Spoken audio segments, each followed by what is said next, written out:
இயேசு கிறிஸ்து நினைத்த நாமத்தினால் ஜெபிக்கிறோம். ஆமென். சங்கீதம் 22வது சங்கீதம்.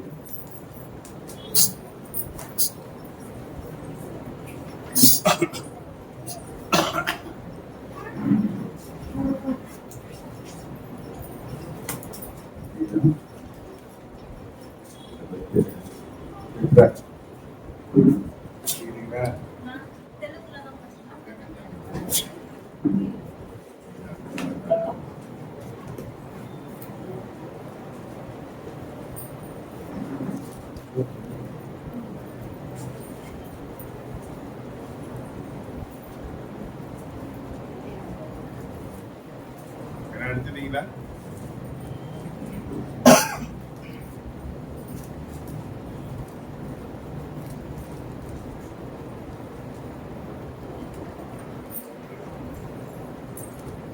சங்கீதம் 22 அதிபர் சேதா என்னும் ராகத்தில் பாடி ராகத்தலைவருக்கு ஒப்புவிக்கப்பட்ட தாவீதின் சங்கீதம்.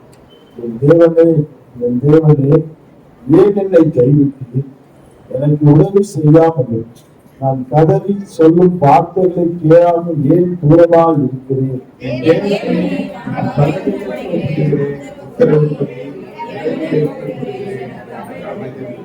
இஸ்ரவேலின் துதிகளுக்குள் வாசமாய் இருக்கிற தேவர்களே பரிசுத்தர்.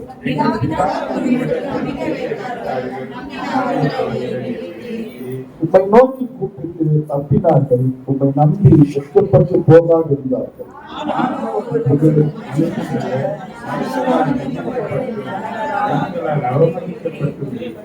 என்னை பார்க்கிறவர் எல்லாரும் என்னை பரியாசம் பண்ணி உதட்டை பிடிக்கி தலையை பிடிக்கி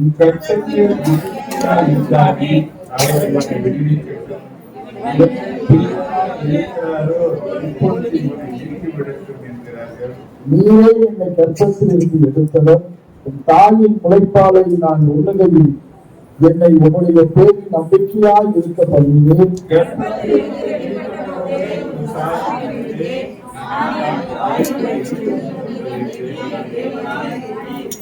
என்னை விட்டு தூரமாகாது, ஆபத்து கிட்டி இருக்கிறது, சகாயம் இல்லை.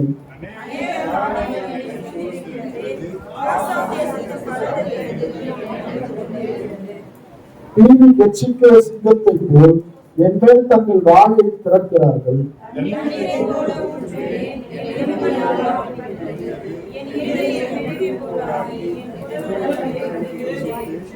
என் பலன் ஓட்டை போல் காய்ந்தது, என் நாவு மேல் வாயோடு ஒட்டிக் கொண்டது. என்னை மரண தூண்டியை போடுகிறேன்.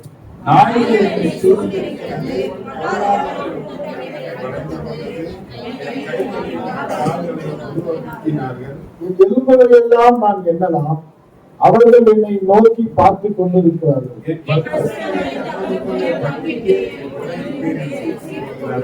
ஆனாலும் கர்த்தாவே, நீர் எனக்கு தூரமாகாதேயும், என் பலனே, என் சகா எனக்கு சகாயம் பண்ண தீவிரித்துக் கொள்ளும்.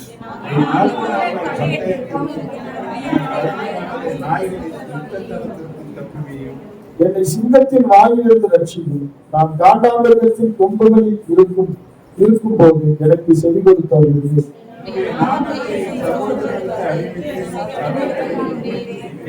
கர்த்தருக்கு பயப்படுவர்களே அவரை துதியுங்கள். யாக்கோபின் சந்ததியாரே, நீங்கள் எல்லோரும் அவரை கனம் பண்ணுங்கள். இஸ்ரவேலின் வம்சத்தாரே, நீங்கள் எல்லோரும் அவருக்கு பயபக்தியாகிறீர்கள்.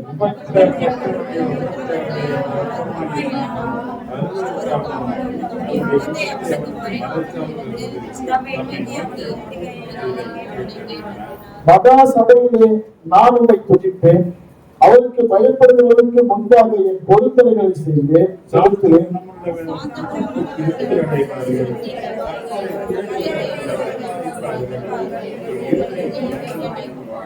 பூமியின் எல்லைகளெல்லாம் நினைவு கூர்ந்து கத்தருக்கு திரும்பும்.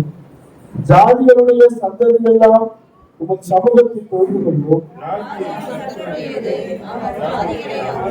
பூமியின் செல்வார்கள் யாவரும் புசித்து பணிந்து கொள்வார்கள். புழுதியில் இறங்குகிறவர்கள் யாவரும் அவருக்கு முன்பாக வணங்குவார்கள். ஒருவனும் தன் ஆத்துமா அழியாதபடி அதை காக்க கூடாதே.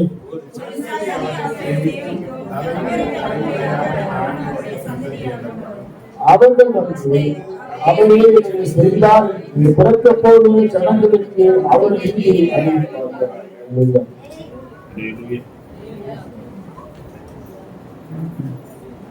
மூணு நாலு ஐந்து வசனங்களை நாம் சேர்ந்து வாசிக்கலாம்.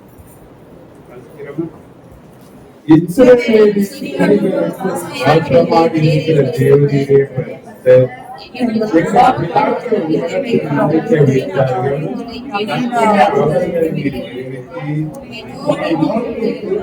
தப்பினார்கள், வெட்கப்பட்டு போகாதிருந்தார்கள்.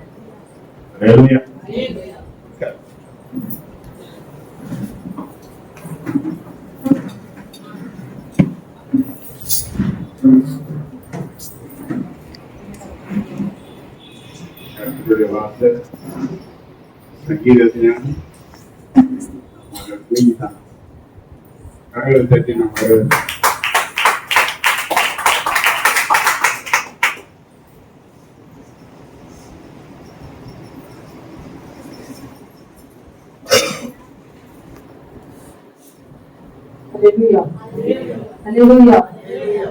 இந்த நாட்களில் நாம் தியானிக்க போகிற வேத வசனம் சங்கீதம் 22ஆம் அதிகாரம் 24ஆம் வசனத்தை தான் நாம் இந்த இடத்துல தியானிக்க போகிறோம்.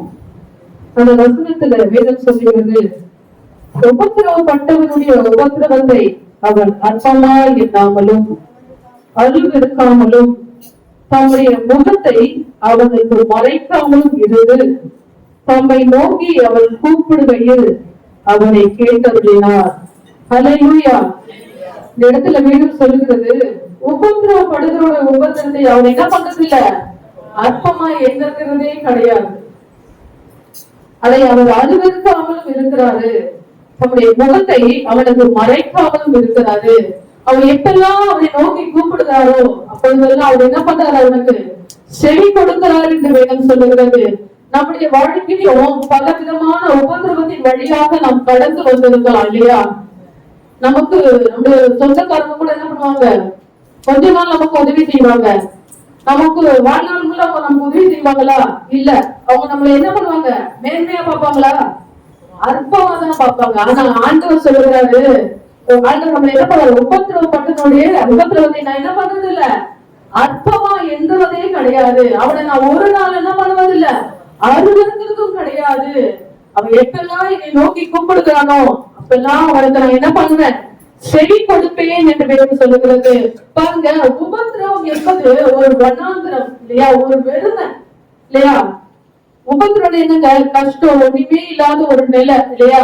அது ஒரு வனாந்திரத்தை போலவே காணப்படுகிறது இல்லையா? வனாந்திரத்துல என்னங்க இருக்கும், ஒரு வெயிலுக்கு ஒரு நிழலா நீங்கதான் நிக்கலாமா? ஒரு தண்ணி தாங்கறதா ஏற்றி போய் தண்ணி குடிச்சுக்கலாமா? களைப்பா இருந்துச்சுன்னா எங்கன்னா ஒரு வீட்டை போய் படுத்து தூங்கிக்கலாமா? எதுவுமே கிடையாது. வனாந்திரம், அங்க எதுவுமே கிடையாது. தண்ணியும் கிடையாது, நிழலும் கிடையாது, ஒரு வீடும் கிடையாது. எல்லா இடமும் எப்படிப்பட்டிருக்கும், ஒரு வெறுமையாக ஒரு நிலை. நம்முடைய வாழ்க்கையிலும் பல விதமான உபத்திரவத்தின் வழியாக, ஒரு வனாந்திரத்தின் வழியாக தான் நாம் கடந்து கொண்டு வருகிறோம் இல்லையா? ஆனால் வேதம் சொல்லுகிறது, வனாந்திரம் என்பது தேவன் நம்மை உருவாக்குகிற இடமாய் இருக்கிறது. வனாந்திரம் என்பது அற்புதங்களை செய்கிற இடமாய் இருக்கிறது. ஹல்லேலூயா. என்னங்க வனாந்திரம் என்பது என்னன்னு வேதம் சொல்லுகிறது, தேவன் நம்மை உருவாக்குகிறார். அந்த வனாந்திரத்துல ஏதாவது ஒரு அற்புதம் நடக்குமாங்க? எதுவுமே கிடையாது. ஆனால் ஒரு வனாந்திரத்தின் வழியிலே ஆண்டவர் நம்மை நடத்தும் போது அவர் அற்புதங்களை செய்கிறவராய் இருக்கிறார். ஹல்லேலூயா, ஹல்லேலூயா. பாருங்க, இயேசு கிறிஸ்து கூட ஞானஸ்தானம் எடுத்த உடனே எங்க போனாரு, வனாந்திரத்தின் வழியாக தான் அவர் நடந்து போனார் இல்லையா? அப்பதான் அவர் என்ன பண்றாரு, ஞானஸ்தானம் எடுக்கிறாரு. உடனே எங்க போகிறாரு, வனாந்திரத்தின் வழியா தான் போகிறாரு இல்லையா? அது வரைக்கும் அவர் என்ன பண்ணல, வனாந்திரத்தின் வழியாய் போகவே கிடையாது. நாம கூட என்ன பண்ணுவோம், ரட்சிக்கப்படுவதற்கு முன்பாக, ஞானஸ்தானம் எடுக்கிறதுக்கு முன்பாக அந்த வாழ்க்கை எப்படி இருக்கும், செழிப்பா இருந்திருக்கும். என்னடா இருக்குது, ஆண்டவர்கிட்ட வந்தோம், ரட்சிக்கப்பட்ட, ஞானஸ்தானம் எடுத்த, என் வாழ்க்கையில என்ன இருக்குது, வெறுமை, வனாந்திரம் நீங்க நினைக்கலாம். ஆனா ஆண்டவராகிய இயேசு கிறிஸ்துவே ஞானஸ்தானம் எடுத்த உடனே எங்க போனாரு, வனாந்திரத்தின் வழியாக தான் போனாரு. யோவான் ஸ்நானகன் எங்க இருந்தாங்க, வனாந்திரத்துல தான் இருந்தார் இல்லையா? அப்போ வனாந்திரத்துக்கு போகாத தேவ மனுஷர்கள் ஒருவரும் இல்ல. ஹல்லேலூயா. யோவான் எங்க போனாரு? வனாந்திரத்துக்கு கொண்டு போகப்பட்டார். இஸ்ரவேல் ஜனங்கள் வனாந்திரத்துக்கு நேராக நடத்தப்பட்டார்கள் இல்லையா? யோசேப்பு கூட என்ன பண்ணாரு? வனாந்திரத்துக்கு கொண்டு போகப்பட்டாரு. அவர்கள் மாத்திரம் அல்ல, எல்லா ஆபிரகாம், ஈசாக்கு, யாக்கோபு எல்லாருமே வனாந்திரத்தின் வழியாக தான் கடந்து வந்தார்கள். தேவனுடைய பிள்ளையே, வனாந்திரத்துக்கு போகாத பரிசுத்தவான்கள் ஒருவருமே கிடையாது. அப்ப நம்ம கூட வாழ்க்கையில அவர்கள் ஒரு வனாந்திரத்தின் வழியால் கடந்து வந்த பிறகுதான் ஒரு மேன்மை, ஒரு ஆசீர்வாதத்தை ஆண்டவருடைய வாழ்க்கையில கொடுத்தாரா இல்லையா? ஒரு வனாந்திரத்தை தான் பார்த்துட்டு இருந்தாங்களா? இல்ல. பாருங்க, வேதம் சொல்லுகிறது, ஆபிரகாமுடைய ஐஸ்வர்யத்தை அந்த பூமி என்னாச்சு? பார்க்க கூடாத அளவு இருந்தது. ஹல்லேலூயா, ஹல்லேலூயா. அப்போ நம்முடைய வாழ்க்கையில வனாந்திரத்தை நாம் வழியாய் நம்ம கடந்து போகலாம். அந்த வனாந்திரம் என்பது நம்ம வாழ்நாள் முழுவதும் அல்ல. தேவன் நமக்கு அற்புதங்களை செய்யும்படியாக, நம்மை உருவாக்கும்படியாக தான் ஆண்டவர் இந்த வனாந்திரத்தின் வழியாக ஆண்டவர் நம்ம என்ன பண்ணுகிறாரு? நடத்துகிறார். வனாந்திரத்தின் வழியில ஆண்டவர் உன்னை மாத்திரம் நடத்துவதில்லை, நம்மோடு கூட ஆண்டவரும் நம்மோடு கூட தான் இருக்கிறார். ஹல்லேலூயா. ஆமாவா இல்லையா? சொல்லுங்க. நம்ம வனாந்திரத்தின் வழியில ஆண்டவர் உன்னை மட்டும் கஷ்டப்படுகிறது அல்ல, அவரும் நம்மோடு கூட தான் இருக்கிறார். யோசேப்போடு தேவன் எங்க இருந்தாருங்க? சிறைச்சாலையில இருந்தார் இல்லையா? அரண்மனையில தான் தேவன் இருந்தாரா?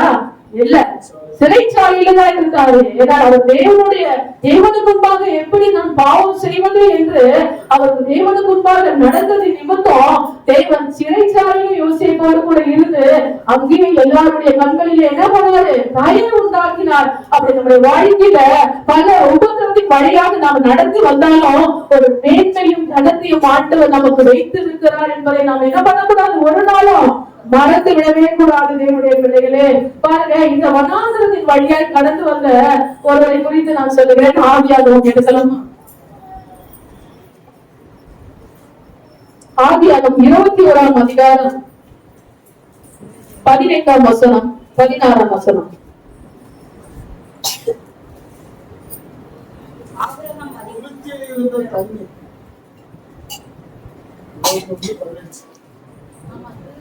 இருந்த தண்ணீர் செலவழிந்த பின்பு அவள் பிள்ளையை ஒரு செடியின் கீழே விட்டு, பிள்ளை சாகிறதை நான் பார்க்க மாட்டேன் என்று எதிராக அந்த பாயும் தூரத்திலே போய் உட்கார்ந்து சத்தமிட்டு அழுதாள். பாருங்க, இந்த ஆகார் எங்க இருக்கிறாங்க? ஒரு வனாந்தரத்துக்கு வழியாக அவங்க கடந்து போறாங்க. ஆகார் என்பதுக்கு பரதேசி என்று அர்த்தம் சொல்லப்படுகிறது. பரதேசினா என்னங்க? அவங்களுக்கு ஒரு நிலையான ஒரு இடமே கிடையாது, அவங்களுக்கு ஒண்ணுமே கிடையாது.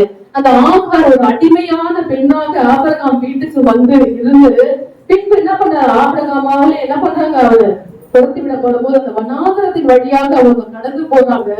அந்த வனாந்திரத்தின் வழியில அவங்க கடந்து போகும்போது பாருங்க, அப்புறம் என்ன பண்றாரு? அப்பவும் ஒரு துருத்தியில தண்ணீரும் கொடுத்து அனுப்புறாரு. ஆனா அந்த தண்ணி என்ன பண்ணுது? காலி ஆயிடுச்சு. அப்ப என்ன ஆகுது? துருத்தியில் இருந்த தண்ணீர் செலவழிந்த பின்பு அவன் பிள்ளையை ஒரு செடியின் கீழ் விட்டு, பிள்ளை சாகிறதை நான் பார்க்க மாட்டேன் என்று அம்பு காயும் தூரத்திலே போய் உட்கார்ந்து சத்தமிட்டு அழுதார். அந்த வனாந்திரத்துல எவ்வளவு அழுதாலும் யாருக்காச்சும் கேட்குமா? கேட்காது இல்லையா? அவனுடைய நிலை எப்படிப்பட்ட நிலை? அந்த அற்பமா எண்ணப்பட்டிருப்பா இல்லையா? உபத்திரவப்பட்டிருப்பா இல்லையா? ஐயோ, இந்த வனாந்திரத்தின் வழியில் இந்த பிள்ளையை எடுத்துக்கொண்டு நான் என்ன பண்ண முடியும்? என் வாழ்க்கை எப்படிப்பட்டதா இருக்கும்? அப்படி பல வேதனையோடு அவள் கடந்து வந்திருக்கலாம். ஆனால் அந்த நிலையில பாருங்க, தண்ணி இல்லாத ஒரு வனாந்திரத்துல என்னதான் தேவை? சாப்பாடு இல்லைன்னா கூட பரவாயில்ல, ஆனா தண்ணி இல்லாம என்ன பண்ண முடியாது? இருக்கவே முடியாது.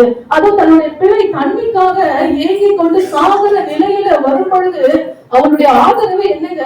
அந்த பிள்ளை மாத்திரம்தான். அவளுக்கு வேற எந்த ஆதரவும் கிடையாது. அப்ப அந்த ஆதரவு, தன் பிள்ளை என்பது தன் மறிக்கும் நிலையில காணப்படும் பொழுது அவருடைய துக்கம் எவ்வளவா இருக்கும்? அவருடைய வேதனையை சொல்ல முடியாது இல்லையா? அந்த வேதனையை நம்மளால சொல்லவே முடியாது. அவள் என்ன பண்றாரு? அந்த வனாந்திரத்துல சத்தம் விட்டு தேவனை நோக்கி அவள் என்ன பண்றா? அழுது கொண்டு இருக்கிறார். அப்பொழுது தேவன் பிள்ளையின் சத்தத்தை கேட்டார். அந்த வனாந்தரத்துல அவ புலம்பல, அவ வந்து ஆண்டவரை தூஷிக்கல, தன் மன போகல, தன்னுடைய வார்த்தைகளை அவ பேசலங்க. தன் நிலைகளை ஆண்டவருக்கு தெரிவிக்கும்படியாக சத்தமிட்டு தேவனை நோக்கி அவ என்ன பண்ணா, கண்ணீர் வடித்தா. உடனே தேவனுடைய வார்த்தை வருகிறது. பிள்ளையின் சத்தத்தை தேவன் என்ன பண்ணாரு, கேட்டார். அந்த 17ஆம் வசனத்துல பாருங்க, அந்த தேவதூதர் வந்து அவர்கிட்ட சொல்றாரு. சொல்லி என்ன பண்றாரு, பயப்படாதே, பிள்ளை இருக்கும் இடத்திலே தேவன் அவர் சத்தத்தை கேட்டார்.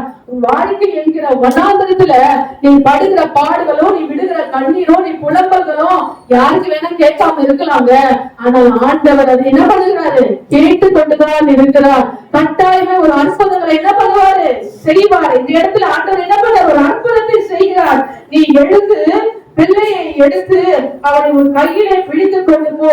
அவன் என்ன பண்ணுவார் ஆண்டவர், பெரிய சாதி ஆக்குவார் என்று வேதம் சொல்லுகிறது. அடுத்தது பாருங்க, 19ஆம் வசனத்துல தேவன் அவனுடைய கண்களை திறந்தார். அப்பொழுது அவன் ஒரு தண்ணீர் துறவை கண்டு போய் குருதியிலே தண்ணீரை நிரப்பி பிள்ளைக்கு குடிக்க கொடுத்தார்.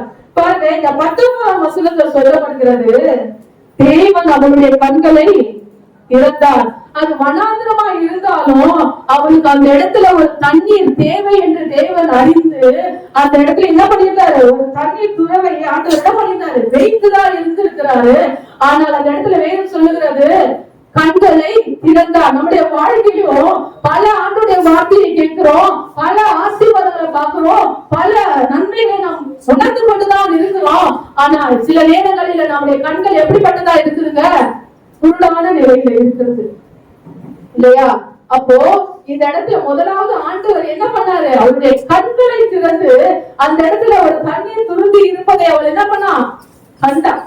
அப்ப நம்முடைய வாழ்க்கையில என்ன பண்ணணும், ஆண்டவரே என் கண்களை திறந்தரும் சொல்லி நம்ம என்ன பண்ணணும், ஆண்டவர்கிட்ட கேட்கணும். எல்லாரும் எப்படி இருக்கிறோம், மாம்சபகாரமாய் கண்கள் குருடாக்கப்பட்ட நிலையில இருப்பதனாலதான் ஒரு உயிருள்ள தேவனை நாம் ஆராதித்துக் கொண்டிருக்கிறோம், ஒரு வல்லமையான தேவனை நாம் ஆராதித்துக் கொண்டிருக்கிறோம். அவர் நம்மோடு கூட இருக்கிறார் என்பதை நாம் என்ன பண்றது இல்ல, உணர்வதே கிடையாது. அதனால்தான் நம்ம என்ன பண்றோம், நினைச்சது நடக்கலன்னா இந்த வாய் என்ன பண்ணுது, எந்தெந்த கோணத்துக்கு போனோமோ அவ்வளவு கோணத்துக்கும் போயிட்டு வந்துருது இல்லையா? ஆனால் நம்ம என்ன பண்றோம், ஒவ்வொரு நாளும் பாருங்க, எலிசா என்ன பண்றாருன்னா, ஒரு வசனம் எடுத்து பாருங்க, 2 ராஜாக்கள் 5ஆம் அதிகாரம் 6ஆம் அதிகாரம் 14-15. அப்பொழுது அவன் அங்கே குதிரைகளையும் ரதங்களையும் பலத்த ராணுவத்தையும் அனுப்பினான். அவர்கள் ராக்காலத்திலே வந்து பட்டணத்தை வளைந்து கொண்டார்கள். தேவனுடைய மனுஷனின் வேலைக்காரன் அதிகாலமே எழுந்து வெளியே புறப்படுகையில் இதோ ராணுவமும் குதிரைகளும் ரதங்களும் பட்டணத்தை சுற்றி கொண்டிருக்க கண்டான். அப்பொழுது வேலைக்காரன் அவனை நோக்கி, ஐயோ என் ஆண்டவனே, என்ன செய்வோம் என்றான். பாருங்க, அவர் என்ன பண்றாரு, அந்த பாளையத்தை சுற்றிலும் ரதங்களும் குதிரைகளும் வந்து நிற்பதை கண்டு, ஐயோ என் ஆண்டவனே, நாம் என்ன செய்ய போறோம் அப்படி சொல்லிட்டு அவர் என்ன பண்றாரு, வந்து புலம்புறாரு. ஆனா அதுக்கு அவன் பயப்படாதே, அவர்களோடு இருக்கிறவர்களை பார்க்கிலும் நம்மோடு இருக்கிறவர்கள் அதிகம் அப்படின்னு சொல்றாரு. இவர் சொல்றாரு, என்ன சொல்றீங்க, இங்க யாருமே காணுமே, நம்மை காக்கும்படியா இருக்கிற படைகள் தான் அதிகமா இருக்குது, நீங்க என்னமோ அவங்களை விட நம்ம கூட இருக்கிறவங்க பேரு அதிகமா இருக்கிறாங்கன்னு சொல்றீங்களே அப்படின்னு அவங்க என்ன பண்ணிருப்பாரு, அவரு சொல்லியிருப்பாரு இல்லையா? அடுத்ததாக 17ஆம் வசனத்துல அவர் என்ன சொல்லி ஜெபிக்கிறார்னா, அப்போது எலிசா விண்ணப்பம் பண்ணி, கர்த்தாவே இவன் பார்க்கும்படி இவன் கண்களை திறந்தருளும். ஹல்லேலூயா. அவன் மாம்சமுடைய கண்களால் அவன் பார்க்கும் போது அவன் கண்களுக்கு எதுவுமே தெரியல. எப்பொழுது எலிசா ஜெபம் பண்ணினாரோ அப்பொழுது அவனுடைய ஆவிக்குரிய கண்கள் திறக்கப்பட்டது. அவன் திறக்கப்பட்ட போது அவன் என்னங்க பார்த்தான், இதோ எலிசாவை சுற்றிலும் அக்கினிமயமான குதிரைகளும் ரதங்களும் மலைகளை நிறைந்திருக்கிறதை அவன் என்ன பண்ணான் பாருங்க, அக்கினிமயமான ரதங்கள். அப்போ எலிசா என்ன பண்ணாரு, அத நல்லா போய் பாரு, உனக்கு என்ன தெரியலையா அப்படின்னு சொன்னாரா? இல்ல, உடனே என்ன பண்ணாரு, ஜெபம் பண்ணிட்டாரு. அப்ப நம்முடைய வாழ்க்கையில ஆண்டவர் பெரிய காரியங்களை நமக்கு வைத்துதான் இருக்கிறாரு. ஆனால் அதை பார்க்க முடியாத அளவு பிசாசன் என்ன பண்றாரு, நம்ம கண்களை குருடாக்கிதான் வைத்திருக்கிறாரு. அப்போ ஆண்டவர் இனி எதுவுமே நமக்கு ஆயத்தம் பண்ண போதில்ல. அவர் எல்லாவற்றையும் என்ன பண்ணாரு, உலக தோற்றத்துக்கு முன்னாவே நம்மை உருவாக்கும் முன்பாகவே எல்லாவற்றையும் ஆண்டவர் உருவாக்கிதான் வைத்திருக்கிறாரு. அப்போ அதை பார்க்கும்படியாக, அதை பெற்றுக் கொள்ளும்படியாக ஆண்டவரே என் கண்களை திறந்தருளும் என்று நம்ம என்ன பண்ணணும், ஜெபிக்க வேண்டும். வெளிப்படுத்துற விசேஷம் 1ஆம் அதிகாரத்துல நீங்க பாருங்க, யோவான் ஆவிக்குள்ளான போது அவர் என்ன பண்ணாரு, மாம்ச கல்லுன்னு அல்லங்க, ஆவிக்குள்ளான போதுதான் சிங்காசனத்தில் ஆண்டவராகிய இயேசு கிறிஸ்து வீற்றிருப்பது அவர் என்ன பண்றாருங்க, பார்க்கிறாரா இல்லையாங்க? அவர் ஆவிக்குள்ளாக போய் தானே எல்லாவற்றையும் வெளிப்படுத்துற விசேஷம் முழுவதும் அவர் எப்படி எழுதினாரு. அப்ப ஒவ்வொரு நாளும் இப்படிப்பட்ட காரியங்களுக்காக நம்ம என்ன பண்ண, ஆண்டவரிடத்துல கேட்க வேண்டும். அவர் மனிதனுடைய உபத்திரவத்தை ஒரு நாளும் அற்பமாய் எண்ணுகிற தேவன் அல்ல. அந்த ஆகாரின் கண்ணீரை கண்டவர் இந்த நம்முடைய கண்ணீரை ஆண்டவர் பார்த்து கொண்டுதான் இருக்கிறார். அந்த வனாந்திரத்துல பாருங்க, அந்த ஆகார் இருக்காங்க இல்லையா, அவங்களுடைய மகன் இருக்காங்க இல்லையா, இஸ்மவேல், அவன் ஆண்டவரை அறியாதவனா இருந்தான். அவனுக்கும் ஆண்டவர் அந்த வனாந்திரத்துல ஒரு அற்புதம் செஞ்சு அவன் ஜீவனை காப்பாற்றினாரு. அப்ப ஆண்டவரை அறிந்தவங்க மாத்திரம் இல்ல, அறியாதவங்களுக்கும் அவர் அற்புதம் செய்ய அவர் வல்லமை உள்ளவராக இருக்கிறார் என்றால், நம்முடைய விலையேற பெற்ற ரத்தத்தை உனக்கும் எனக்கும் சிந்தி நாம் வெள்ளையாய் மீட்ட உன்னுடைய சத்தத்துக்கு அவர் செவிப்படாமல் போயிடுவாரா? ஆண்டவர் வனாந்திரத்துல உன்னை அப்படியே விட்டு விடுவாரா? அல்லவே அந்த தேவனுடைய பிள்ளையே, அந்த தேவன் இன்றும் அதே வல்லமையோடு நம்மோடு கூடதான் இருக்கிறார். ஹல்லேலூயா, ஹல்லேலூயா. அடுத்ததாக இரண்டாவதாக ஒரு காரியம்,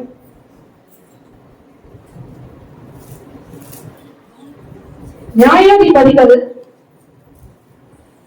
கடைசி அதிகாரம் 21ஆம் அதிகாரம் 25ஆம் வசனத்துல நாம் பார்த்தோம்னா, அந்நாட்களிலே இஸ்ரவேலில் ராஜா இல்லை, அவன் தன் தன் பார்வைக்கு சரி போனபடி செய்து வந்தான். அங்க ஆடுகிறதுக்கு ஒரு ராஜா இல்ல. அதனால அவன் என்ன பண்ணாங்க, தான் மனப்போன போக்குல அவன் என்ன பண்ணான், வாழ்ந்து வந்த வசனத்தை எடுத்தீங்களா? இந்த நான் படிச்சுட்டு இருக்கேன்னா வசனத்தை எடுத்தீங்களா? நியாயாதிபதிகள் 21-25 படிக்கலாமா? மீண்டும் இஸ்ரவேலில் ராஜா இல்லை, அவனவன் தன் தன் பார்வைக்கு சரிபோனபடி செய்து வந்தான். பாருங்க, இப்ப நம்ம அடுத்ததாக வந்து பார்க்க போது பூமியை பத்தி தான் நம்ம பார்க்க போறோம். அவங்க பெத்லகேம் வச்சு இருந்தாங்க. பெத்லகேம் என்பதற்கு அப்பத்தின் வீடு என்ற அர்த்தம் இல்லையா? அப்ப அந்த தேசத்திலே ஒரு அப்பம் பஞ்சம் வந்துச்சு. உணவுக்கே கஷ்டப்பட்டாலும் ஒரு பஞ்சத்துல அந்த தேசம் தாக்கப்பட்டது. அது ஏன் அப்படின்னா, அது 21ஆம் அதிகாரம் 25ஆம் வசனத்துல நம்ம பாக்குறோம். அவன் தன் தன் பார்வைக்கு எப்படிங்கனாலும் அவங்க என்ன பண்ணாங்க, நடந்தாங்க இல்லையா? நான் இஷ்டத்துக்கு எல்லாரும் இருந்தபடினால அந்த தேசம் எப்படிப்பட்டதா இருந்தது, பஞ்சத்தின் தேசமாய் மாறி போனபடினால அந்த பெத்லகேமை விட்டு அவங்க என்ன பண்ணாங்க, நகோமி எந்த தேசத்துக்கு அவங்க கடந்து போனாங்க, மோவாப் தேசத்துக்கு போனாங்க. மோவாப் தேசம் எப்படிப்பட்ட தேசம், விக்கிரகங்கள் நிறைந்த தேசம் இல்லையா? அருவருப்பான விக்கிரகங்களை வணங்குகிற ஒரு தேசமாய் காணப்பட்டது. ஆனால் ஆண்டவர் நகோமியை எப்படி வச்சிருந்தாரு, பெத்லகேமில வச்சிருந்த ஆசீர்வாதத்தை தேசத்துல வச்சிருந்தாரு. ஆனால் அவங்க என்ன பண்ணாங்க, இந்த தேசத்துல கஷ்டம் இருக்கு, பஞ்சம் இருக்குது, நம்ம இதை விட்டுட்டு எங்க போவோம், மோவாப் தேசம். அந்த மோவாப் தேசம் எப்படிப்பட்ட தேசம், தேவனுக்கு பிடிக்காத விக்கிரகங்கள் நிறைந்த தேசம். ஆனா தன் கணவர் சொன்ன உடனே தன் குடும்பம் முழுவதையும் அவங்க என்ன பண்ணாங்க, காலி பண்ணிட்டு எங்க போனாங்க, மோவாப் தேசத்துக்கு போனாங்க. ஒண்ணு நகோமி சொல்லிருக்கணும்ல, வேண்டாங்க, அது ஆண்டவருக்கு பிடிக்காத அருவருப்பும் நிறைந்த விக்கிரகங்கள் நிறைந்த ஒரு தேசம், அதுக்கு நம்ம போக வேண்டாம், எவ்வளவு கஷ்டம் இருந்தாலும் பரவாயில்ல, நம்ம இந்த தேசம் ஆண்டவர் நமக்கு வைத்த தேசத்திலே நாம் இருப்போம் சொல்லிருக்கலாம்ல. ஆனா அவங்களும் என்ன பண்ணல, ஒரு வார்த்தை கூட சொல்லலைங்க. ஆனா அந்த தேசத்தை அவங்க கடலுக்கு போனாங்க. அந்த இடத்துல பெத்லகேம்ல பஞ்சத்துல இருந்தாங்க, உணவுக்கு கஷ்டப்பட்டாங்க. ஆனா மோவாப் தேசத்துக்கு அவங்க போனாங்க, அங்க பஞ்சமே இல்லை, உணவுக்கு அவங்க கஷ்டப்படவே இல்லை, எல்லாம் நல்லா இருந்துச்சு, எல்லாம் கரெக்டா போச்சு இல்லையா? ஆனா அதுக்கடுத்து என்னங்க நடந்துச்சு, அந்த தேசத்துல அவங்க போய் என்ன பண்ணாங்க, தன் கணவனை இழந்தாங்க, தன் 2 பிள்ளைகளை அவங்க இழந்தாங்க. அவங்க எப்படி பண்ணாங்க, குடும்பமா போனாங்க. கடைசியா அவங்க என்ன பண்ணாங்க, ஒருத்துவதான் இருக்காங்க இல்லையா? குடும்பம் முழுவதும் அந்த தேசத்துல அவங்க என்ன பண்ணாங்க, எழுந்து விட்டாங்க. அந்த தேசத்துல அவங்க சுதந்திரித்தது என்னன்னா ஒன்றுமே கிடையாது, இழந்தது மட்டும்தான் சொல்லப்படுகிறது இல்லையா? அப்போ ஆண்டவர் நம்மை கிறிஸ்துவுக்குள் வைத்திருக்கிறார் என்றால், நம்ம இந்த கிறிஸ்துவை விட்டு ஐயோ இந்த கிறிஸ்துவம் என்பது ரொம்ப கடினமா இருக்கிறது, இப்படி இருக்கணும்ன்றாங்க, அப்படி இருக்கணும்ன்றாங்க, இதை பண்ணக்கூடாதுன்றாங்க, அதை பண்ணக்கூடாதுன்றாங்க, அப்படி அதிகம். இதெல்லாம் நமக்கு சரிப்பட்டு வராது. நமக்கு என்ன வேணும்? ஆண்டவரும் வேணும், உலகமும் வேணும். ரெண்டுமே தானங்க வேணும். ஆண்டவர் மட்டும் வந்து வேணும், ரெண்டுமே வேணும். இந்த பக்கம் ஒரு கால் வேணும், அந்த பக்கம் ஒரு கால் வேணும். வேற என்ன சொல்லுது? இது மனம் உள்ளவன் எல்லாவற்றிலும் நிலையற்றவனாய் இருக்கிறாங்க. நீ ஆண்டவருக்கு என்று பிரித்தெடுக்கப்பட்டனா என்ன வந்தாலும் நீ ஆண்டவருக்கு என்ன பண்ணக்கூடாது? போகக்கூடாது. இந்த மோகம் தேசத்துக்கு அவங்க போனது எதை குறிக்கிறது தெரியுமா? பின்மாற்றத்துக்குள்ளாக குறிக்கிறது. ஆண்டவர் விட்டு அவங்க என்ன பண்ணாங்க? பின்மாற்றத்துக்குள்ளாக போய்விட்டாங்க. அதனால அவங்களுக்கு என்னங்க கிடைச்சது? எல்லாம் நல்லா இருந்த மாதிரி இருந்துச்சு இல்லையா? ஆரம்பம் எப்படி இருந்துச்சு? சூப்பரா இருந்துச்சு இல்லையா? எந்த குறையும் இல்ல, எல்லாம் நல்லா போச்சு. அதே மாதிரிதான் பிசாசு நமக்கு ஒரு நன்மையை அவன் கொடுப்பான், அதுல எந்த ஒரு குறையே இருக்காது, எல்லாம் நல்லா இருக்கிற மாதிரி இருக்கும். ஆனா கடைசியா தான் அதுல என்ன இழந்திருக்கு நமக்கு என்ன பண்ணும் தெரியும். எங்களுடைய பிள்ளையே அவங்க என்ன பண்ணாங்க? பெருமையா போனாங்க. ஆனால் மீண்டும் ஆண்டவருடைய கரம் அந்த தேசத்துல காணப்படுகிறது. தேவன் ஆகாரத்தினால் இந்த தேசத்தை ஆசீர்வதிக்கிறார் என்று நகோமி கேள்விப்பட்டு மீண்டும் எங்க வராங்க? பெத்லகேம், ஆசீர்வாதத்தின் வீடாகிய பெத்லகேமுக்கு அவங்க என்ன பண்றாங்க? மீண்டும் வருகிறார்கள் தேவனுடைய பிள்ளையே. அப்போ வரும்பொழுது எல்லாரும் என்ன சொல்றாங்க? 1ஆம் அதிகாரம் 16ஆம் வசனம் படிக்கலாமா? 16 இல்ல 20ஆம் வசனம். அதற்கு அவர், நீங்கள் என்னை நகோமி என்று சொல்லாமல் மாறாள் என்று சொல்லுங்கள். சர்வ வல்லவர் எனக்கு மிகுந்த கசப்பை கட்டளையிட்டார். 21. நான் நிறைவுள்ளவனாய் போனேன், கர்த்தர் என்னை வெறுமையாய் திரும்பி வர பண்ணினார். கர்த்தர் என்னை சிறுமைப்படுத்தி சர்வ வல்லவர் என்னை கிளேசப்படுத்துகையில் நீங்கள் என்னை நகோமி என்பேன். அவங்க என்ன சொல்றாங்க பாருங்க, நீங்கள் என்னை நகோமி என்று சொல்லாமல் மாறாய் என்று சொல்லுங்கள். சர்வ வல்லவர் எனக்கு என்ன பண்ணாராம்? மிகுந்த கசப்பு. யாருக்கு கசப்பு உண்டு பண்ணினா? ஆண்டவர் கசப்பு உண்டு பண்ணினாரு. அவங்க பாருங்க, இன்னும் ஒண்ணு தெரியுமா? நகோமி என்றால் என்னன்னா மதுரம் என்ற அர்த்தம், இன்பமானவள் என்ற அர்த்தம். ஆண்டவர் அவளை எப்படி வச்சுட்டாரு? ஆசீர்வாதத்தின் தேசத்துல வச்சு அவளை ஆசீர்வதிக்கதான் செஞ்சாரு. இவதான் எல்லாத்தையும் விட்டுட்டு மோகாம் தேசத்துல போய் எல்லாவற்றையும் இழந்துட்டு இங்க வந்து என்னங்க சொல்றாங்க? ஆண்டவர் எனக்கு என்ன பண்ணாரு? கசப்பை கட்டளிட்டார். நான் நிறைவுள்ளவராய் போனேன், ஆண்டவர் என்ன பண்ணாரு? வெறுமையாய். அப்படித்தானே நாமளும் சொல்றோம். அவங்க மேல தப்பு இருக்குல்ல. ஆண்டவர் விட்டு அவங்க பின்மாற்றத்துக்குள்ளாக போனபடினாலதானே எல்லாவற்றையும் இழந்தாங்க. ஆண்டவர் எல்லாவற்றையும் இழப்பு பண்ணினாரு இல்ல, தன்னுடைய பாவங்களை நிமித்தம் நாம கூட என்ன பண்றோம்? ஆண்டவர் கூட தான் சொல்றோம் தவிர நம்முடைய குறைகளை நாம் சரி செய்து கொள்வதில்லை. இல்ல, ஆண்டவர் வைத்த தேசத்தை விட்டு நான் மோவாவுக்கு போனபடியால் தான் என் வாழ்க்கையில எல்லாவற்றையும் நான் இழந்தேன், என் வாழ்க்கையில கசப்பை நான் பார்க்கிறேன் என்று அவங்க என்ன பண்ணல, சொல்லவே கிடையாது. ஆண்டவர் என் வாழ்க்கையில கசப்பை உண்டு பண்ணினார். நான் நிறைவாய் போனேன், ஆனா ஆண்டவர் என்னை எப்படிதான் கொண்டு வந்தாரு? குறை உள்ளவளாய் கொண்டு வந்தார் என்று தேவனை தான் அவர் என்ன பண்றாங்க? குற்றம் சாட்டி கொண்டிருக்கிறார்கள். நாமும் இப்படிப்பட்டவர்களாய் இருந்தால் நம்ம என்ன பண்ணலாம்? சரி பண்ணி கொள்ளலாம் இல்லையா? நம் குறை உள்ளவர் யாக்கோபு வெறும் கையோடு தான் போனாரு. ஆனால் ஆண்டவர் அவரை மீண்டும் அந்த தேசத்துக்கு எப்படி கொண்டு வந்தாரு? இரு பரிவாரமுடைய பெரிய ஆளாக தான் நான் கொண்டு வர இல்லையா? எப்படி போனா? வெறும் கையோட போனான். யாருமே இல்லாத ஒரு அனாதை போல அவர் இருந்தான் இல்லையா? ஆண்டவர் எப்படி கொண்டு வந்தாரு? ஆனா இவங்க சொல்றாங்க, நான் நிறைவான தேசத்துல போனேன், ஆண்டவர் என்னை எப்படி பண்ணிட்டாரு? குறை உணவாய் கொண்டு வந்தாரு. இந்த நாட்களில நாம கூட சில நேரங்களில் அப்படி சொல்றோம் இல்லையா? ஆனால் ஆண்டவர் ஒரு நாளும் குறை உண்டு பண்ணுகிற தேவன் அல்ல. உன் குறைவை நீக்கி நிறைவை உண்டு பண்ணுகிற தேவன் தான் நம்முடைய ஆண்டவராகிய இயேசு கிறிஸ்து.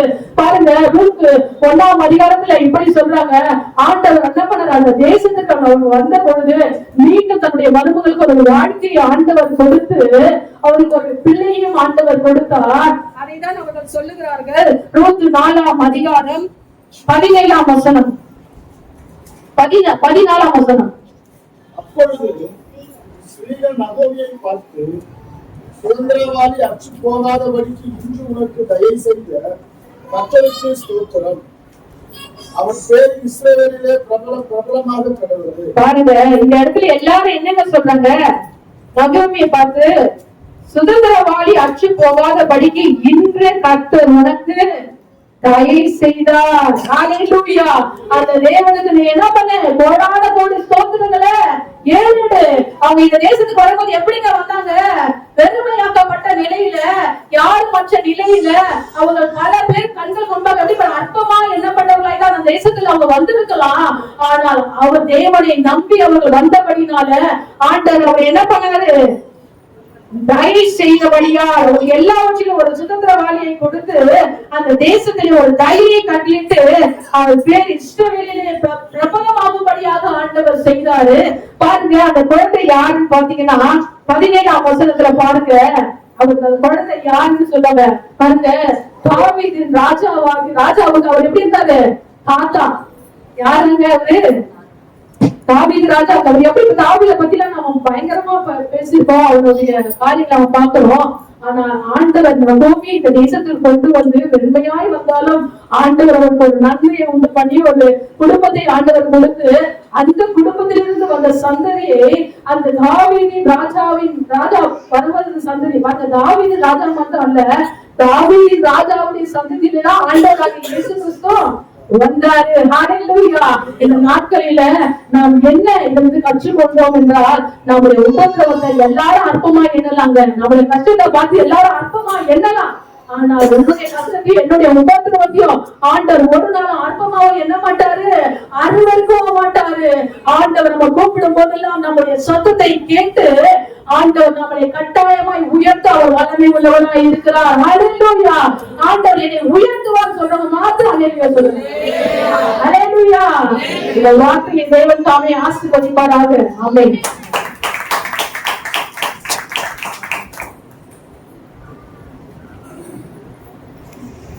Hallelujah.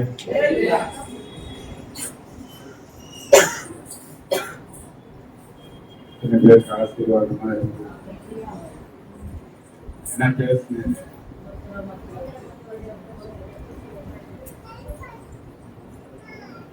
நேரம் கேட்டீங்க, ரொம்ப உணர்ச்சி வசப்பட்டு முதல் மாதத்துல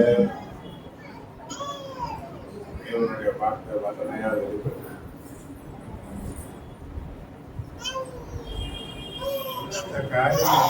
உபத்திரவப்பட்டவனுடைய உபத்திரவத்தை அற்பமா பார்க்க மாட்டேன். எப்படி பார்க்க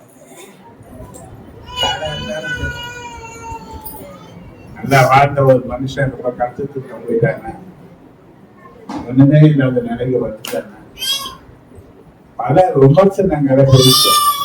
அப்படி இருந்தான், வெற்றி வாழ்ந்தான், பல காரியங்களை பேசி இன்னும் வேதனை ஏற்படுத்துவார். அவர் அற்பமா பார்ப்பார். ஒரு நாள்ல உயர்ந்த ஸ்தானத்துல இருந்த அந்த மனுஷன் எல்லா நாளையும் அற்பமாக பார்க்கப்படக்கூடிய ஒரு சூழ்நிலையில் அவன் காணப்பட்டாலும் மனுஷன் பார்க்கிற விதமாக தேவன் பார்த்துனாங்க. நம்ம ஆண்டவருக்கு இருக்கிற ஒரு ஸ்பெஷல், மற்றவங்க நம்மளை அற்பமா பார்க்க, மற்றவங்க நம்மளை அருவருக்க, மற்றவங்க தன்னுடைய முகத்தை நமக்கு மறைச்சிக்கணும். நாம கூப்பிட்டா கூட கேட்காதவங்க மாதிரி போறோம். நான் அந்த 4 காரியத்தையும் செய்ய மாட்டாங்க. கையில தட்டி ஆண்டவர் ஸ்தோத்திரம். நீங்க கஷ்டமான நிலையில ஏங்க மற்றவங்களை தேடுறாங்க? ஒரு ஆண்களா ஒரு வார்த்தை சொல்ல மாட்டாங்களா? அன்பா ஒரு வார்த்தை பேச மாட்டாங்களா? நம்மளை நேசிக்க மாட்டாங்களா? எவ்வளவு கஷ்டத்துல இருக்கிற பயப்படாத, நான் இருந்து சொல்றேன் அப்படின்னு சொல்ல மாட்டாங்களா? ஆனா மனுஷர்கள் என்ன பண்ணுவாங்கன்னா அற்புதமா பார்ப்பாங்கன்னா, அருவருத்துருவாங்கன்னா, முகத்தை மறைஞ்சிக்குவாங்கன்னா, கூப்பிட்டா கேட்காதவங்க கூட போறாங்க. ஆனா ஆண்டவர் அற்புதமா நினைக்க மாட்டாரு, உன்னை அருவருக்க மாட்டாரு, உனக்கு முகத்தை மறைக்க மாட்டாரு, கூப்பிட்டா கேட்காதவங்க கூட போக மாட்டாரு.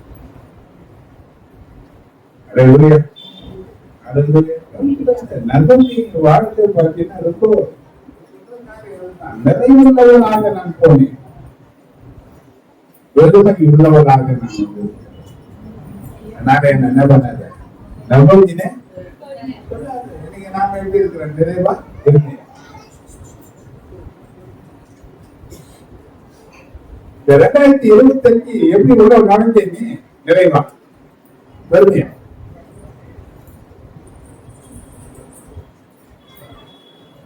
நான் எல்லாம் இருந்தேன். இப்ப பார்த்தா எனக்கு கண்டிப்பா மாட்டேன். காலங்கள் மாறப்போகுது. கர்த்தருடைய ஆசீர்வதிக்கிற நாட்கள் வந்து கொண்டிருக்கிறது. அல்லேலூயா. வந்து பாருங்க, தேவன் தன்னுடைய முகத்தை உன் மேல காண்பித்தாலே உன் முகம் பிரகாசமா மாறிடும். உன் வாழ்க்கையில இருக்கிற வெற்றிகள் நீங்கி போயிடும். உன் குறைவுகள் நீங்கும். அவனை பாருங்க, ஒன்னும் இல்லை. இனி வாழ்க்கையே கிடையாது. புருஷனும் செத்தான், 2 பிள்ளைகளும் செத்தான். இனி ஒரு சந்ததி இல்ல, இதோடு நம்முடைய சந்ததி அழிந்து போச்சு என்ற ஒரு நிலை நம் வாழ்க்கையில வந்தபோது புதுக்கும்படியாக செய்த, கதைக்கும்படியாக செய்த. அல்லேலூயா. அல்லேலூயா. இன்னைக்கு எந்த நிலையில நீ வந்திருந்தாலும்